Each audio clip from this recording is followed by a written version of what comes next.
My name is Marie Clifton. I'm a product manager at Yammer, and I'm here to talk to you about all the ways that A/B testing sucks. Quick show of hands before we get started. How many of you are working in product currently? And how many of you are working in an environment where you're running A/B tests? Okay, all right, so a good number of you have some background, some experience in this. This is great. Before I get started, let me talk to you a little bit about the way it normally goes at talks like this and how this is going to be different. So normally at a talk to people who are in product or at a technology conference, people will start with something that they weren't doing well, and then they'll go through how they learned to do it better. And in the end, you'll end up with a great tidbit on like how it should be done in kind of an ideal world. They might share some hiccups along the way or some war stories that they've experienced. But usually in the end, you're going to end up in a pretty sweet spot. And that's not really where I plan to leave you tonight. I think that does a disservice to product managers specifically and especially, because as product managers, our job is to defeat ambiguity, to find where that boundary is, where the unknown meets the known, and then take that information at the fringes and organize it into some coherent narrative that makes it easier for our teams to move faster. So I really think that trying to sell you on exactly how to run A/B testing and how to do it in an ideal situation and how it's going to serve you so well actually will do a disservice to you. So a little bit of background on me. So I'm a product manager at Yammer. I've been there for a little bit over a year. Before I was at Yammer, I worked at Asana. Before that, I did some smaller startups. And then way back in the day, I managed an art gallery in New York. So I have a completely different background into product. Like many of you, I saw it from the outside and decided that it's something that I wanted to be in, and worked very hard in a very circuitous way to get into product. You can find me online. I do a lot of writing and tweeting at Tweet Anna Marie. I publish on Medium. And then also I have a podcast, the Clearly Product Book Club podcast, on Stitcher and iTunes. You can find that. I publish about once a month, and I talk about some book that's relevant to a skill in product management. So a little bit of our roadmap today. I'm going to take you through the rosy side of A/B testing for all of you who are not in environments where you're doing that right now. I just want to level that playing field so everyone understands what we're talking about. And then we'll go through the gray side of A/B testing and some of those dark valleys. And in the end, we'll meet you somewhere in the middle and see what we can learn. So let's start with the rosy side of A/B testing. So what is it?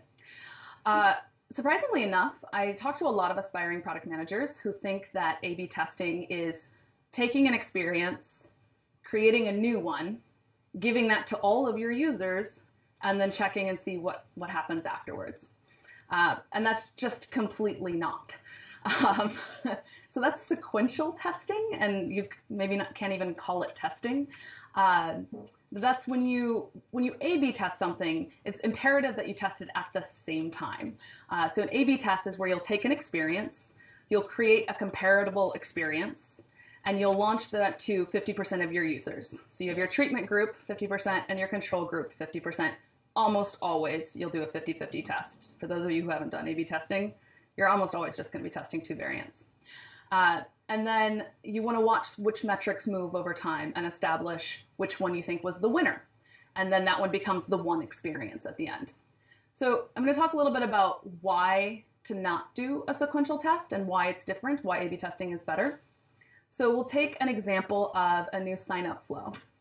So say you have a sign-up flow, your experience is in the product right now.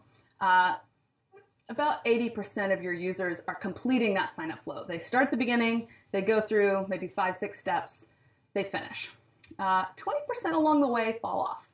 And so your head of product says, hey, Anna Marie, what can you do to make this better? Can you design an experience where 90% of users are going to get to the end and sign up successfully?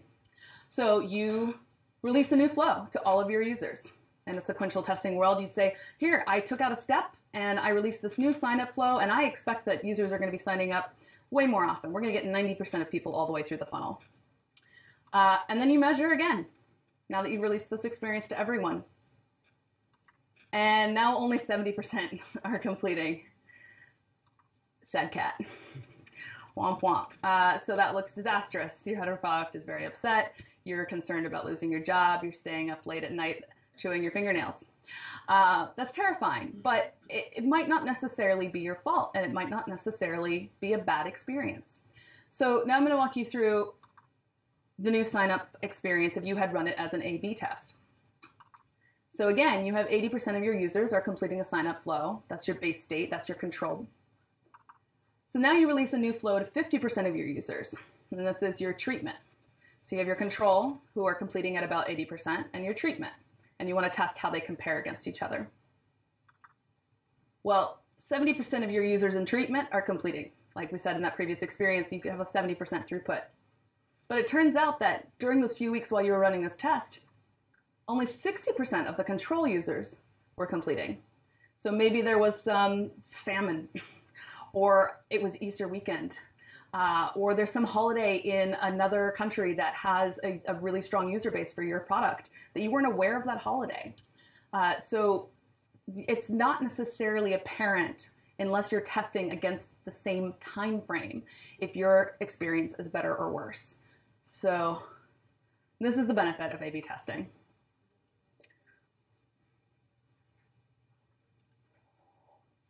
It feels really delightful at the end of a test when you get to say that this one's better and you can point at that. You're going to spend so much time in your day and so many days in your week dealing with two designers that have opposing opinions, or trying to trade technical debt against product debt, trying to make your head of product and your head of engineering equally happy.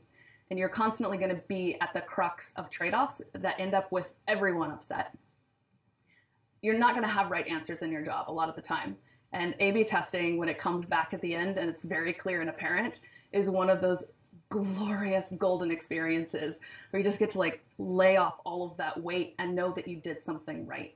And that's a rare thing in product management. But that's not always the case. So that's the rosy side. Now I want to spend some time digging into a lot of different ways that it sucks.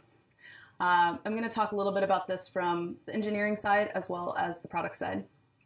So from an engineering perspective,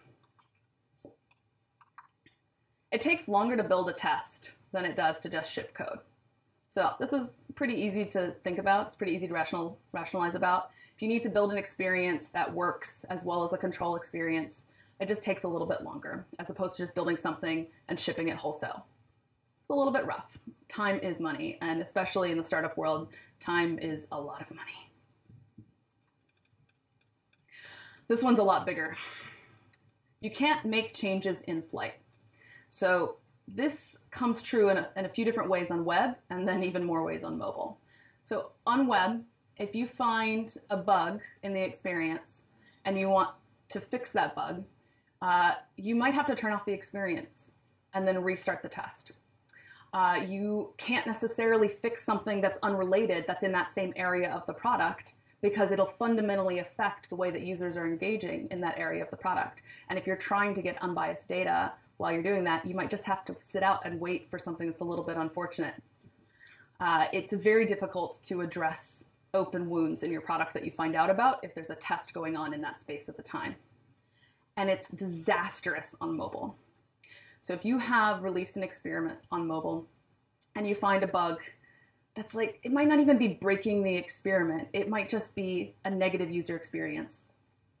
But if it's negative enough, the steps that you have to take are first, turn off the experiment, fix the bug, release the experiment under a new experiment key so you can re-enroll users, wait for the app stores to approve your build, then wait for all the users to download the new app because they have to get that new code installed, especially if you've done something like break an API or something like that and you absolutely have to do that.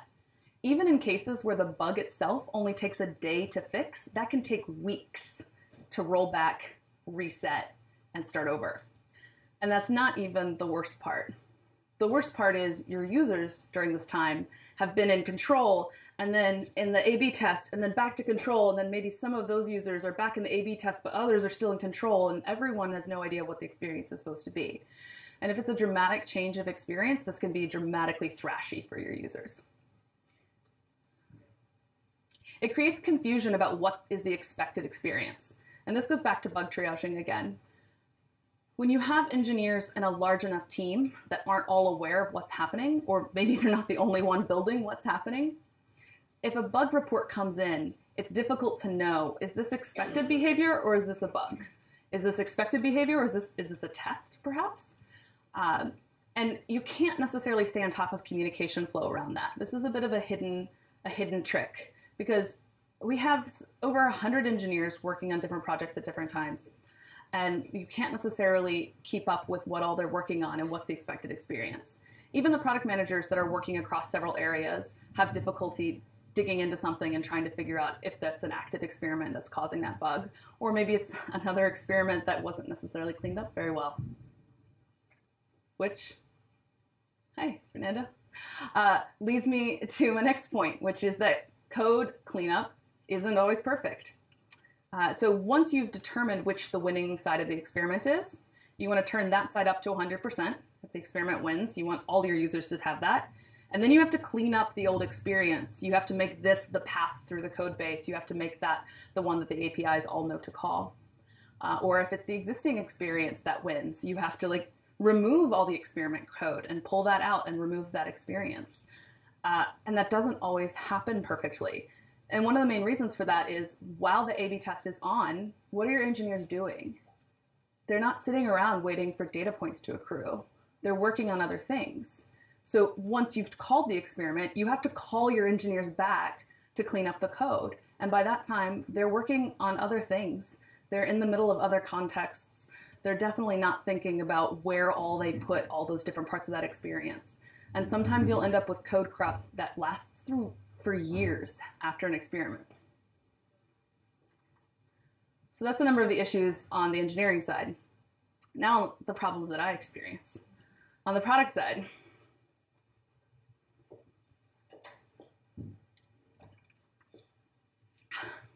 problem number one, it can take forever. So there's a few reasons for this. Number one of the main metrics that you're usually going to want to measure is retention. And tautologically speaking, it takes a long while to see how people behave after a long while. Hopefully your data scientists will have defined a metric that they think is highly correlated with long-term retention, and you can measure for that metric early on instead of looking for longer-term retention. But generally speaking, retention is the best indicator of retention. And so you want to at least give yourselves a couple weeks to look and see how you're affecting retention. Correlated with that is the novelty effect. Users don't like change. They sometimes will react really negatively to something being a little bit different. Also, sometimes they'll react really dramatically to something that's new and blinking at them. So a lot of times, you want to take the data from the first few days or maybe even up to a week of the experiment and discount it altogether. If you have a blinking new light in the top corner of your app that says, click me, click me, click me, click me, a lot of users are going to click that. But then if what they find there that you've added gives them no value, they're not necessarily going to stick around long term. So you want to definitely discount anything that has a strong impetus for a novelty effect. This is particularly true of notification features. So if you're sending a new email or if you've added a new push notification, a lot of times people will respond to that and they'll come into the product or they'll respond to that push, but you don't necessarily want to use just coming into the product as a gauge of success. You want to see did you drive value further down the funnel or did they just respond to that push? So what you want to usually do is throw out the day that you sent that push and then look at how did their retention or other deeper metrics look after the fact. So you got to throw away a lot of data. Also, I'm not a stats major. I am woefully negligent in some of those areas, but a lot of people who are a lot smarter than me have determined how many users you need before you can consider something significant. And it's a lot. You need a lot of users. And that can take a while to accrue those, especially depending on where you've put your experiment, if it's very deep in the product or if it's something really top level like a landing page. So, needing tons of users. Right now, I have a project I just kicked off with our Android team for something that's kind of buried a little bit deep in our product. And we only have about 31,000 users within a period of a month that engage with that feature. So if I want to be able to A/B test that, I'm going to have to run that for an entire month, more or less. I'll have 15,000 users on each side of the treatment, and I'll hopefully be able to detect some significant changes. But at that scale, I'll really only be able to detect things if they're pretty dramatic. And dramatic changes tend to not happen in really mature products very easily. So Yammer's been around for quite some time. I think 2008 is the first commit for the code base. And we have a really well-established product. So we're constantly testing and trying to build something better and move towards a better product.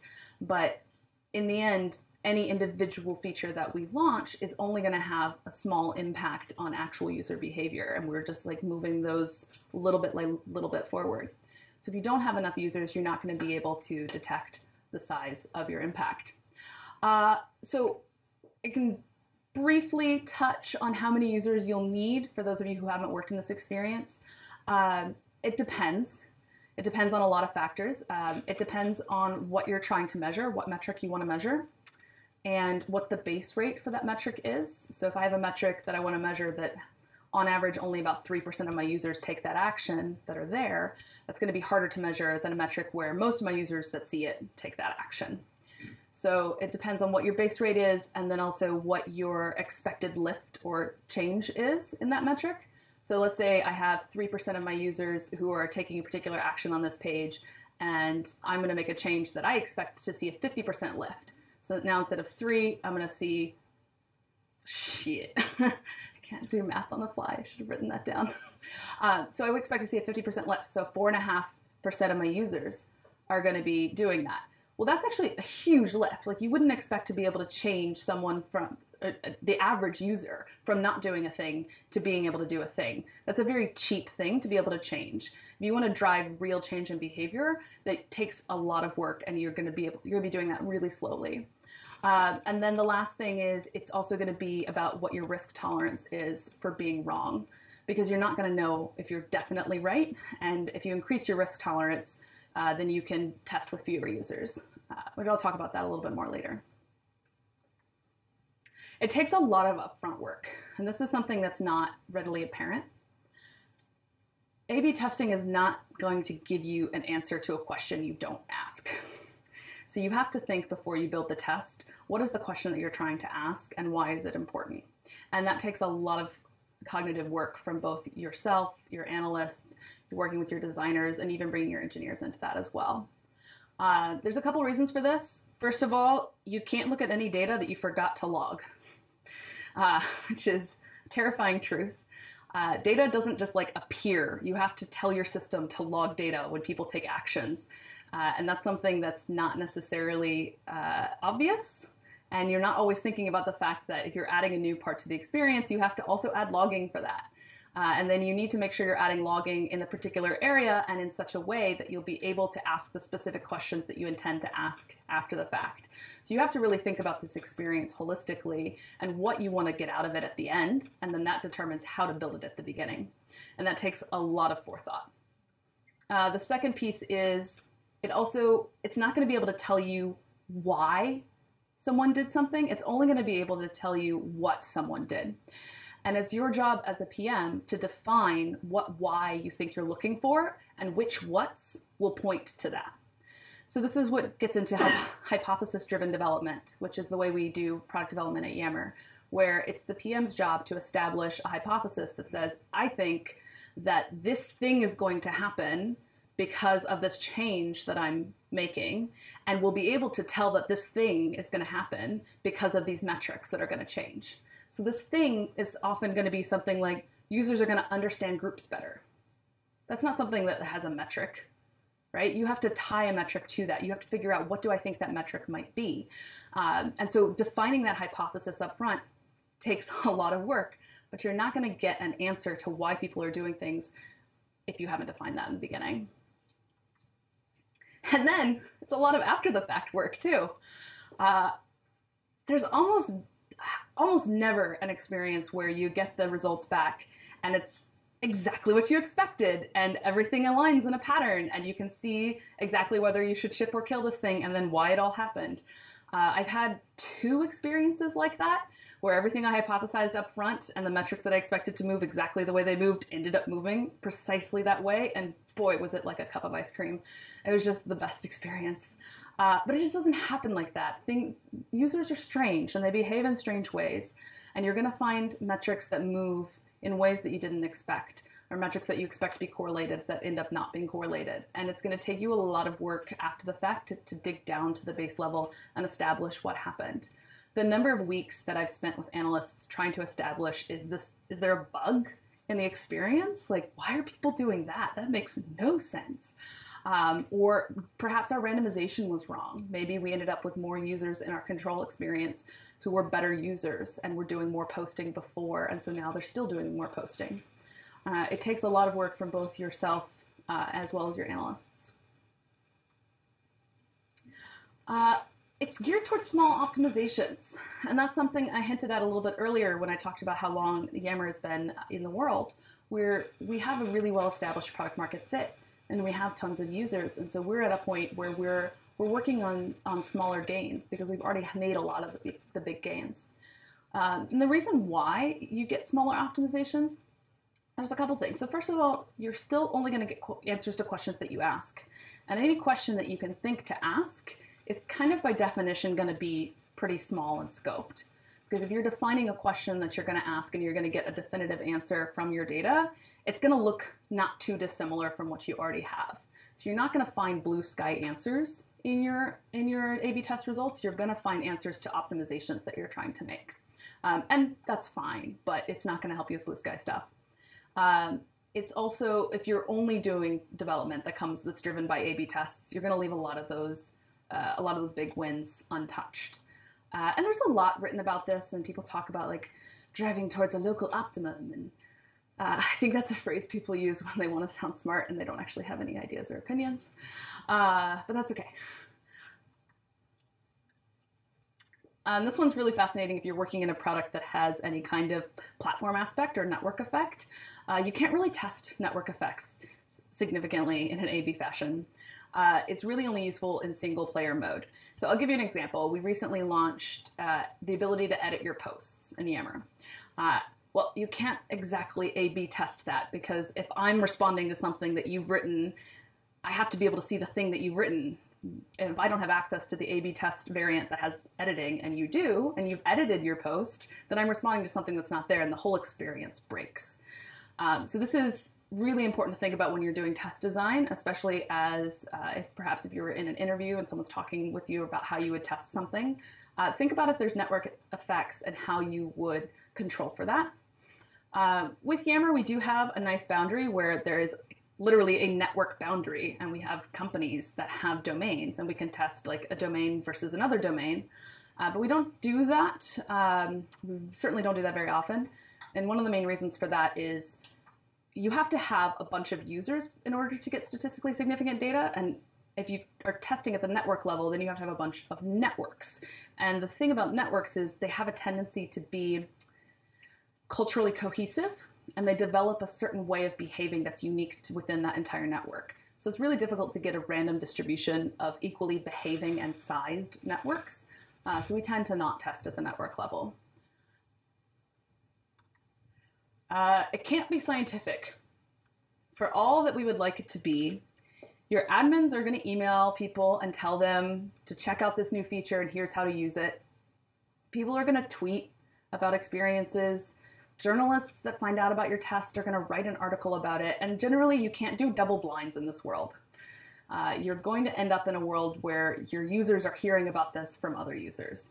And hopefully that's minimized. And honestly, that's kind of a success case. Like if you have enough users who are tweeting all about your product and enough users watching that, you're probably really important and people like you a lot. So that's great. But at the same time, it can skew the data and it can make for an unbiased test. And that's no fun because the whole point of A/B testing is to be scientific.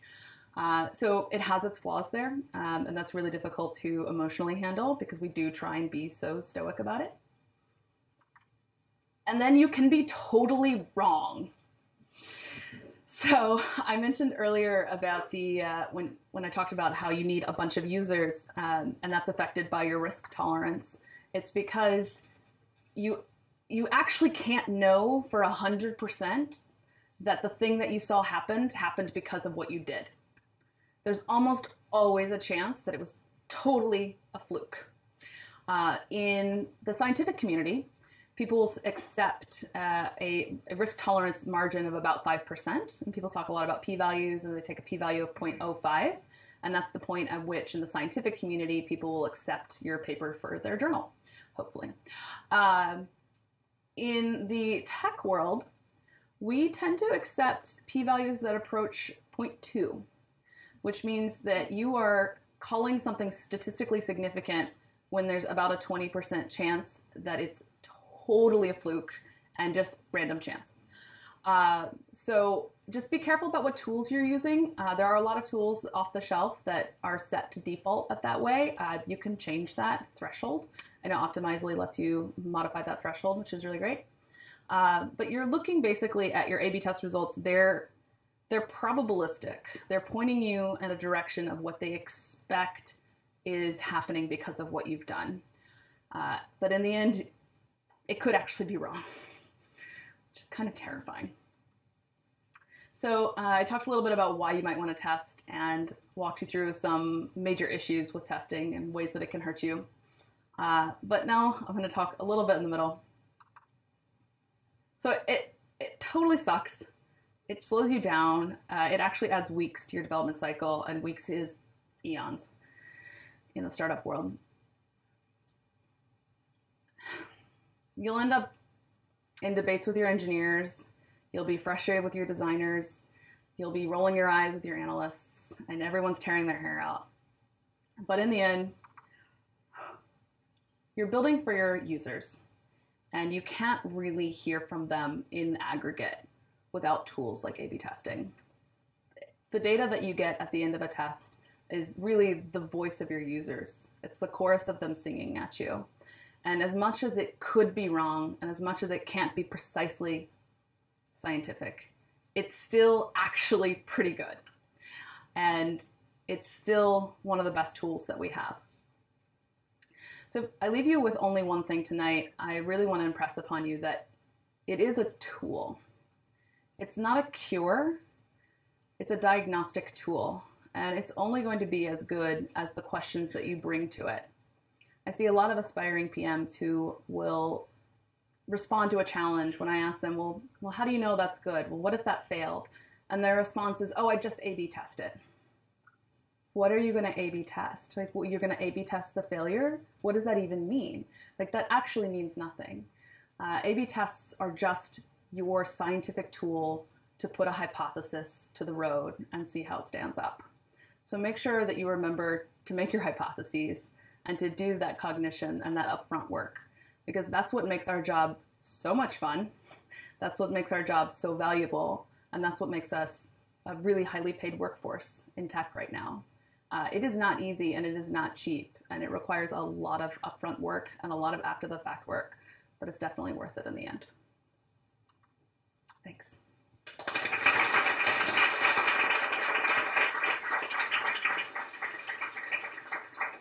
Okay, questions. I saw your hand up. You mentioned when you're separating your answer control and your cohort, right? You might have users, for example, that post more in your control versus your cohort, or your variant. How do you come to terms with accepting the results without knowing if it's just because you randomly got more people of that score in one category? Yeah, so I'm just going to repeat your question because they're recording for posterity. So you're asking about, given the fact that we do know that sometimes you'll end up with a control that has statistically different base behaviors than a treatment on occasion, how do you trust that? So I actually have had this experience. So there's a few ways that you trust that. First of all, you're working in such large numbers that that's very rarely going to happen. So if your randomization is actually random, and you're talking about users in the hundreds of thousands, that's not going to be an issue. It will level out. The rare fluke when that does happen, it's usually because you have very few users. And I did have an experiment that had this issue. You can go back in time and look at that user base and determine if they were very different from each other. So I've done this more than once with an analyst where looking at a test, it's like, that's confusing. One of the first things I think about is there any way that we have just completely different user bases? And so what you can do is literally look back through your log data before you started the test, because we're constantly collecting data, and just cohort it preemptively by users that ended up in each segment, and then look and see if there's a statistical difference in how they behave. And then one time I did find a statistical difference. That was the only time. Other times, like, well, that's not the case. The randomization was pure because we're seeing they're behaving the same way. Yeah. My name is Connie, and you know how, like, as a product manager, when everything goes right, they celebrate. When everything goes wrong, you get blamed. And like, how do you get comfortable with like such possibility of like going wrong? Like, you know, like there's so many possibilities of going wrong, and like, how do you get comfortable with it? And like, how did you? Also, like, how would you know that it's sometimes your fault, or like, is it just like random, or like, when did you step out and take responsibilities? Mm-hmm. Yeah. So your question is around how do you develop comfort with all the ambiguity and all the risk and all the chance that you're wrong and you're going to get a lot of the blame sometimes. So how do you like develop enough comfort that you can move forward? It's experience. It's experience. It's failing and then watching yourself not get fired. And then it's failing again and watching yourself not get fired again. I remember talking to my boss's boss about this, the director of product, about 3 or 4 months after I started at Yammer. And I remember being like, oh, I'm just so scared I'm going to get fired all the time. I'm like always afraid that I'm messing something up. And he's like, oh, it took me about a year when I first started before I didn't think I was going to get fired every day. So I think as product managers, we have a tendency to, there's like a selection bias for us to be a little bit more risk tolerant and to kind of deal with that. I would encourage you to do 2 things. I would encourage you to like think about all the times you failed and how bad it actually was. So it's usually worse in your mind than it was in reality. And then also look for other people who have failed and how they're still doing. Because like no one's in jail for like messing up an A/B test, right? So I mean, yeah, you will fail, and like you need to own that. And I have had my share of failures. I could do a whole other talk on like all the different ways that I messed up an A/B test.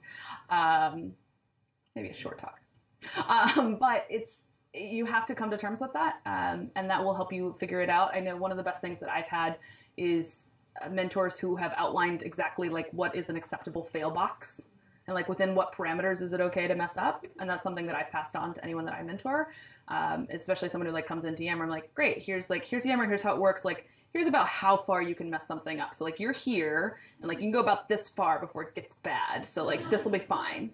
And then everyone's like, oh, okay, cool. I'm not like just stumbling around in the dark. But then until you have enough experience to like bootstrap that confidence, look for other people's experience and confidence and try and like piggyback off of their failures and what they've learned. Did you have to like establish that trusting relationship with the boss like at first? Yeah, the question is, did I establish the trust relationship with my boss at first? Yeah, I had the like phenomenal experience walking into Yammer with my boss who was like on my side. I wrote a whole article about how great he was. It was just the best ever. It's called How to Be a Killer Manager and How I Know I Have the Best One. And I kind of detail like how like that trust relationship was pivotal in my success. Yeah. Other questions? Yeah. Thank you. Yeah. I'm curious if you have any experience with whole product launch and how that might differ from feature releases in terms of the A/B process. Yeah. I can point you to another talk that was given at Product School New York tonight by a friend of mine on the difference between doing a whole product launch versus doing iterations. So I'm sure that that'll be recorded and on the YouTube channel. I have not had as much experience with that. I was at Asana while they did the big relaunch, which it's different. It's much more about like setting the stage with the press and like making sure you get like enough energy towards something, which is kind of the opposite of what you want to do when you want to A/B test, because you kind of want to like hush everything and get good pure data. So I'd say that's like the main difference from my experience there, but you'd probably want to look to someone who's done more launches. Most of the stuff that I've done is optimization based work. Yeah. Hey. You said that your role specifically, you guys call hypothesis-driven tests. Are there other forms? Are there other forms of testing than hypothesis-driven testing? I've never worked in an environment that didn't. I think a lot of times people assume that you build an experiment and then you look at the data and then you learn something. And there's that pre-work of establishing what you plan to learn before you build the experiment, and then you look at the data and see, did you learn it? Was it true or was it not? So it drives for a really pure hypothesis and a pure product development process. And it also helps you make really effective trade-offs around, is this necessary in order to learn the thing we want to learn or not? Which is one of the most helpful things about it. I haven't worked in an environment that's like, I guess Asana was more intuition driven than hypothesis and testing driven, but if you're going to do an A/B test, you really want to have a really solid hypothesis before you kick one off. And I think a lot of times people just don't think about that. Yeah.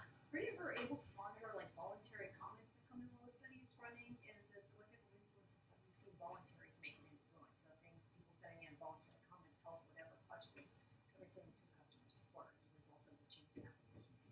So your question is around people who are volunteering information during a test, and if there's like confusion about it, or what do you? Complaints, inquiries, Yeah. praise, there's like 5 things that people generally Yeah. customer report volunteering. Absolutely. Yeah, so we work with user researchers on our team, and so we will frequently be sending out surveys to solicit that.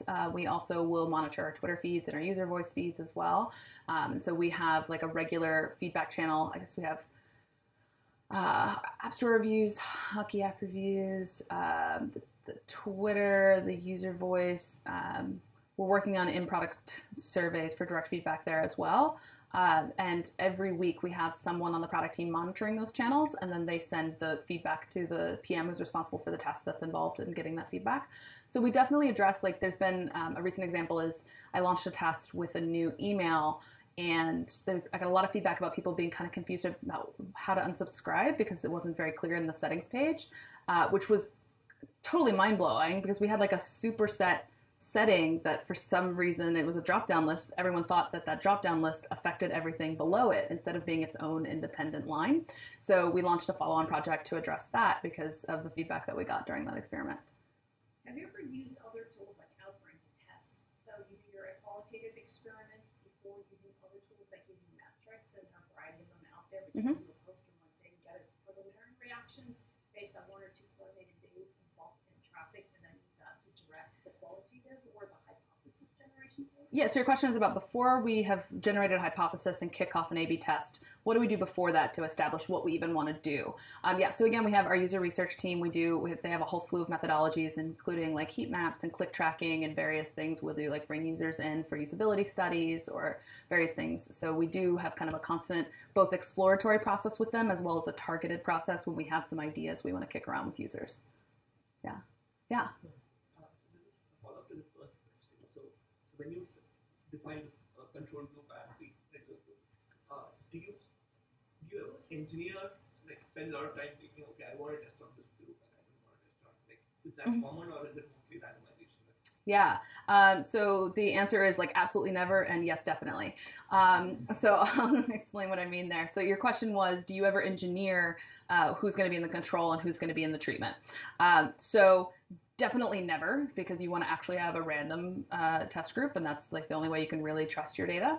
However, if you are looking to get really undiluted results about something, so let's say there's like a sign-in flow, and then you really want to look at, so then users land on your landing page, and then they can go create a group, and you really want to see what do people do after they create a group. Well, you could launch a test that enrolled all of your users the moment they land on the landing page into being in the control or the treatment. But then how many of your users are creating groups? Like that's a super small segment. So then you're going to have like a tiny change there that's going to get crazy diluted by all the users who aren't creating groups. And like your change in how you create groups doesn't matter at all to them. So it's important to make the enrollment event, the event at which you identify whether someone is qualified to send the data into the experiment reporting framework. So you want the enrollment event to be as close to the experience as possible. So we would like enroll users in that case. Once they've created a group, we would enroll them, and then we would like measure how we would like enroll them at that time, and then we'd get 50% of them looking at that freshly created group experience versus 50% looking at the new created group experience. And then we'd measure the difference across those users. And that may be like 1/5 of our total users. So you really want to narrow down to the enrollment event rate at that point. Yes? Assuming you have sufficient randomization and sample size and all that, can you speak a little bit to the duration of the experiment? Because obviously we can oscillate between significance and insignificance. So how do you draw the line and how do you determine? Yeah, so the question was, like, assuming you're not hurting for users and you could run a test for as short a period of time as possible, how long should you run a test for? So we have a very, very strong default at Yammer to 2 weeks. And the reason for that is we want to be able to like look past the novelty effect, and specifically we want to look at the 2-week retention mark. So we want to see as users, well, 1 week is between 1 and 2 weeks. So if you think about the fact that users are coming into this experience the whole time, and you're looking at rolling cohorts, we really want to look at how this affected them a week after they first started experiencing it. And that's like a whole work week. It's a work product.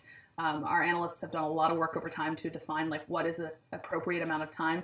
And I mean, we could have millions of users enrolled in day 1 and we'd still look at 2 weeks because we want to look at that long-term effect. Yeah. 3 questions. Yeah, short question. What is the quality of the code you use for experiment in comparison with production? Okay. The second question is how do you deal with consequences when you need to move user from experimental environment to the regular one? Okay. And the third, how do you define that you need to conduct experiments taking into account the cost of the experiment? Yeah. So your first question was how good is the how important is the how good is the code? What's the quality of the code? Is it production like code or is all the testing and stuff like that, or is it something like just a dirty code you trash out? Yeah, so it depends on if you're planning on shipping that experience. So the webinar that I did with Product School a couple months ago was explicitly about that question, which is how good does this code need to be? And I posited that there's really 2 answers to that. It should either be like as crappy as it can be as long as it's not going to affect the results of the test if you plan to just learn something and throw it away. And we do that sometimes. And it should be as viable as it needs to be in order for you to walk away from it and be comfortable if you plan to ship it if it wins. And we do that. So the question is, from the outset, how much do you plan to ship this if it wins, or how much do you plan to pull this back and that's going to teach you a different thing to go do? So I'll give you an example. We did a test last year where we added a part of the group creation flow that asked for what type of group you wanted this to be. And so people got to pick like, oh, this is going to be like a work group. This is going to be a social group. This is going to be a project group, things like that.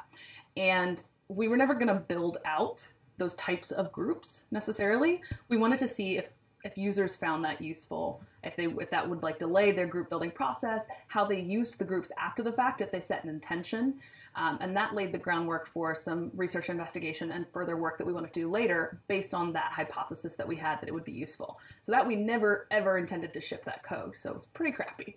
It just didn't like stood up just enough to be able to test. And then we took it down as soon as the test was over. And then your second question was about how do you roll out user back to the regular product after you provide them some new features? So how do we roll users back to the control experience if they...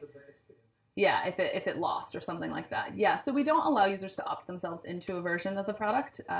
So if the experience won, if we think that it's better for users, then we move all users into that experience. And if the experience lost and we think it's worse for users, we turn it off and we roll them back into that. So we do a lot of change management. We let admins know in advance when we're going to like turn something off and things like that, but we don't really give users the option.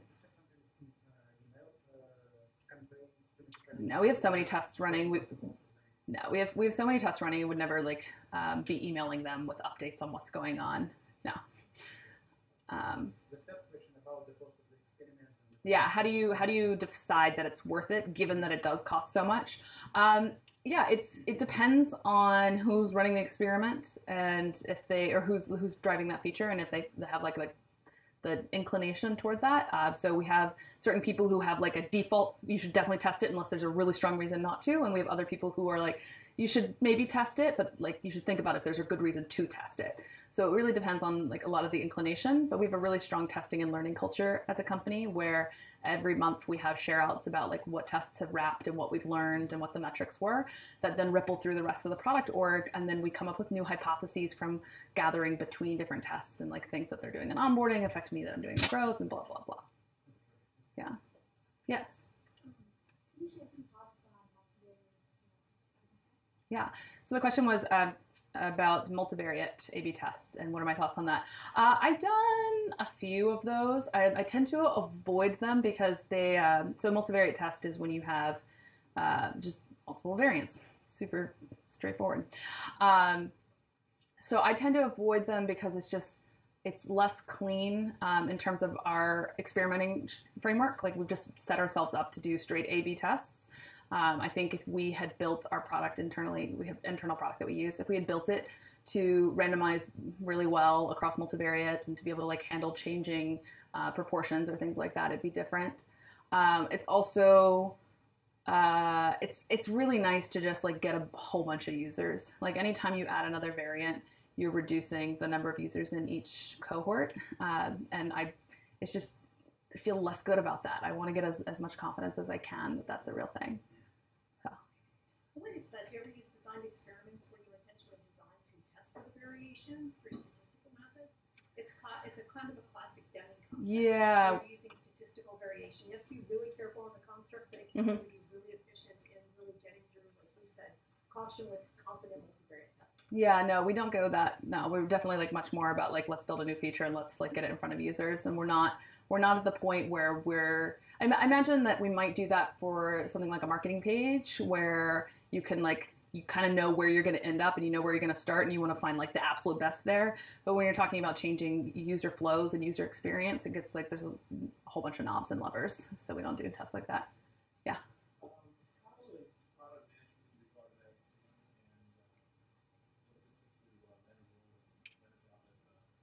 Yeah. So your question is how is it regarded? Yes. Yeah. And do you mean internally, like? Internally. Yeah. That's an interesting question. I'm not sure exactly what metric to use to define how it's regarded. I would say product managers are responsible for product development, so like the buck stops there. I mean, do you guys drive the product direction? Yeah. So like, where does the direction, like where, so, okay, so I'll say this then. If someone in the company has an idea for a new feature, it goes through a product manager before we decide if we're going to do it or not.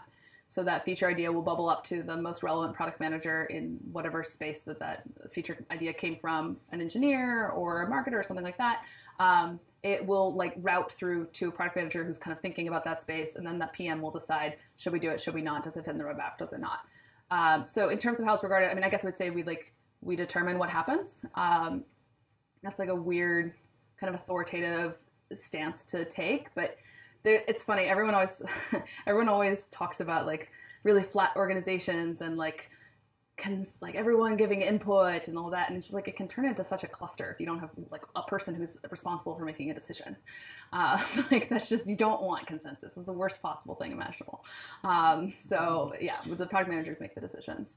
And then your follow-on question was around getting a role at Yammer. Yeah, so there's a lot written about this on Medium and other sources. So my experience getting a job at product management at Yammer was I came from Asana, and there's a PM at Asana that had worked with my manager at Yammer, and we got coffee, and that all turned into like the beginning of that conversation. Our process is very much a homework. Yeah, like we have a product homework. It's a very product exercise driven process, and so we're definitely like, I've never once looked at a resume of someone who applied to Yammer, like not even a single time. So if I think our recruiter will do that and like do some minor screening and things like that, but then we have a product challenge, which is to like a take home assignment that susses out like how people think about product and how they think about testing and how they think about hypotheses, and then depending on like that is the resume. That's the only thing that we look at to determine to interview someone or not. Yeah. I can actually transition from that statement that how was your transition into product management, not coming from a technical background? Yeah. And what was that appeal about the role? What was the appeal about the role? Yeah, so the question was about like my background coming from not tech into tech, and then why and how that went and all that. So I was working in the art market in New York, which is a really fascinating world that's built on the obfuscation of data. And like at all costs, don't let anyone know like that you know how to buy this piece and how to sell it, because that's how you literally make your money. So it's a beautiful world, but it's a backward world, and it's a world where people don't value growth and learning because that's kind of puts the industry at risk. So I was there for a few years, and I enjoyed very greatly where I was in the immediate realm, but I realized that like the growth opportunities in the industry were incredibly limited because the industry itself was like the opposite of a growth industry. So I started looking around for what would be an industry where growth was valued and where growth was inherent. And obviously tech is growing much faster than any individual could ever keep up with. So I realized that I wanted to be in tech. I couldn't quite, it took me another few months to figure out that I didn't want to be a developer. I didn't want to be a designer. Like I had like a bit of a fine art background. So I thought maybe that, I like thinking about algorithms. Maybe I'd go into development. And I didn't even know about product management at the time, but I just got a bunch of coffees with people and I found out about product management through a coffee with a PM. And I was like, that's what I want to do. So I spent about the next year and a half working at I tried to start a startup, which just failed miserably. And then I tried to join a friend's startup, which also was horrible. And then I was kind of teaching these classes that were terrifying. And then I joined this other startup that also bombed. But each time it was slowly, slightly bigger, and I was doing slightly more product-y things. And then I managed to start working at Asana, and it was phenomenal. The one thing I'll say is that I applied to probably 60 or 70 roles before I got an interview, right? So it's just tenacity. Tenacity and just keep working on things in the meanwhile. Yeah. So when your tests inevitably fail, how do you convince yourself and your bosses that it's worth it to try again? Oh God. That it's so I think that the hardest thing about a failing test is your own emotional internal state. And letting go of this thing that you've created out of will and energy into the world, and then you gotta kill it. So that's hard. It's ever so slightly harder to convince your designers to kill their baby, and then that's okay. So I find actually killing something is a lot harder than shipping it. And the Yammer expectation is that we'll ship about half of the tests that we run. So about half of the time we should fail. And if that's not the case, then we're not trying things that are big enough, that are audacious enough, that are risky enough. And we should just build the things. Why are we testing them? It takes so much to build the whole experience behind it. Why not? Yeah, so that's always a really, I've definitely suffered from this, but it's really good, and it looks like some things are good, but the whole thing we were trying to build it for did not change, and it didn't move, and even though this particular experience is nice, and people are responding to it well, and there's tons of positive feedback, and locally it's performing really well, it was supposed to make this other thing change, and it didn't, so it's just code complexity. So that's terrifying, but true. In the back? In your presentation, you said that you would measure the experiment results against a p-value of 20% rather than the scientific 5%. Given that you have a sufficient sample size across your groups and that's sufficiently randomized, how did you come to 20% versus no? Yeah, so the 0.2 p-value is where a lot of the industry will start looking. We tend to start look at 0.15. It's that's more in the Yammer acceptable range, and even there we're kind of directionally it kind of looks like this, but in that case we're usually looking at several different metrics that are very similar, and we would expect them to be correlated, and if they all move with that p-value around there, then we can say okay, we can tie that together. We do see p-values of 0 and p-values of 0.0001 and things like that. But we won't even consider stuff until it starts dipping down towards that. So we don't stop. So there's this thing called p-hacking, which is where you just look at the experiment and see what the p-values look like, and then keep it running, and then look at it again and see what they look like, and then keep it running until you find a slice where it's oh, the p-values look good. Right now, that's great. So we don't do that. So it's one of the reasons why we default to a preset time frame at which we'll look at the results and determine if and so we have tons of users, and we're looking at them at a predetermined moment in time. So we'll consider directionally if things look in that way, but our core metrics, we'll usually define what p-value we'd accept for that metric. Yeah, it's interesting. So the thing is, the smaller the metric moves, the bigger the p-value, and like the harder it'll be to determine if that actually happened or if it was chance, right? So if we ever launch something and it's like a 5% lift in a core metric, which by the way is gigantic, our p-values are going to be zeros because that stuff doesn't happen by chance, right? So we'll only see like the larger p-values and like the random tangential, like easier and more fluctuating metrics. So we don't, like our core metrics tend to like have much smaller moves and much smaller, like if they move, it's a pretty small p-value. Okay, we've got a bunch of questions. You had your hand up a while ago. Thank you. For me, A/B testing is so boring. It's the most fun part of your job. Ooh, so you think how you motivate yourself to Yeah. do this job? Yeah. So your statement is that A/B testing is boring from your perspective. You just want to blow your brains out. But but what is it from my perspective? Like, what is interesting and what do I love most about the job?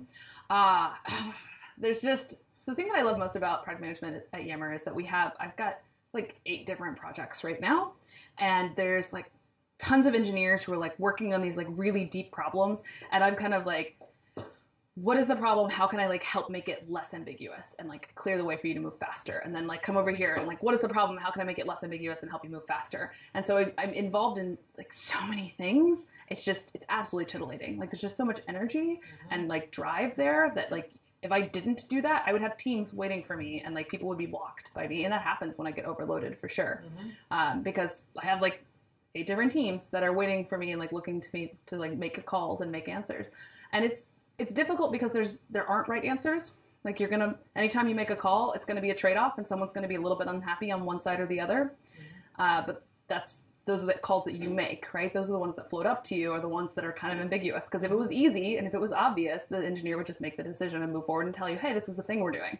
But if it's tricky and if there's a trade-off and it's complicated, then that bubbles up and it's your job to like weigh all of the inputs and like weigh what is this going to do to the morale of the tech team if we like incur this debt? And what is it going to do to our users' perception of our product if we like build this thing in this really crappy way? And like, how do we balance between those, right? And like, how do we get things out? So being able to think about like all the different stakeholders and try and make a call that's best across all of them is really challenging. It's really fun. Okay, thank you. One last question. Okay, who's it going to be? Oh, terrifying. You had, okay. Yeah, I have a question. So you mentioned a little bit about the local minima and making Yeah. incremental changes to the task. So how do you know if you need to rehaul the experience versus keep making those incremental changes to improve the lift? So your question is if we have an experience and we can just like keep fiddling with it and like getting towards our local optima versus like rehauling the experience, like how do we know? Yeah. I wish I had like a really pithy thing that would like be helpful. I think by the time you're making that decision, there are so many stakeholders involved that there's no easy answer, right? So like by the time, so we redesigned our private messaging experience. We had like a real-time chat flow, and then we turned that into like a less synchronous, longer-term communication platform. And that was probably a 2 years in the making decision to like move. And then it was months of iteration exploration in terms of like design research around what should be the next thing. And those decisions, like there's so many stakeholders in the org that are involved. You have so many users that are like invested in the thing that's already being used. That's sunsetting that is very difficult. Those decisions, they never happen at the time that it's to make them, right? They always happen after the fact when it's really painfully obvious that you have to. Yeah. Thank you all so much. I appreciate your time and attention.